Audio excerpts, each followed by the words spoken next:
Good morning, সবাই কেমন আছো? ভালো আছো, সুস্থ থেকো, ভালো থেকো।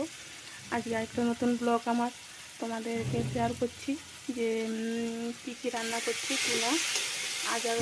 আজকে হচ্ছে শুক্রবার, আর স্কুলও আছে। রান্না এখনও বাকি আছে, যে রান্না হচ্ছে না, রান্না এখনও বাকি আছে। ভাত হয়ে গেছে, আর রুটি দুটো বানাবো আমার জন্য, তরকারিগুলো করবো। টাইম তো এত তাড়াতাড়ি কাজ করেও যেন কাজ শেষ করতে পারছি না। রান্না এখনও বাকি আছে। মাছের ঝালটা হলে হয়ে যাবে, মাছের ঝালটা হলে হয়ে যাবে। আর এই কুঁদরি পটল করে মাখা মাখা একটা তরকারি করেছি, মাছের ঝালে একটু রসা রসা রাখবো। আর ওর বাবার জন্য একটু দই পেতে রেখেছি। ওর বাবা ভাতে দই পেতে না প্রচুর ভালোবাসে।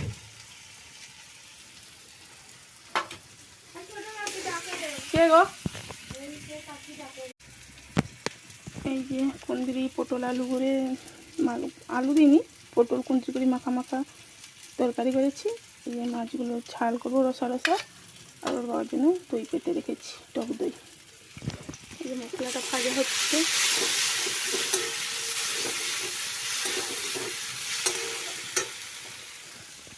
তারপরে রান্না হয়ে যাবে।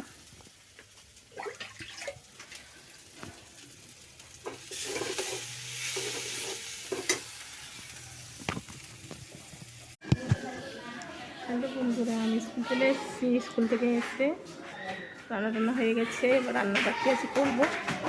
তারপরে বাড়ি যাব। আর কিছু করলাম না, দেখালাম না। সবাই পাশে থেকো, ভালো থেকো, সুস্থ থেকো। ঠিক আছে, টাটা।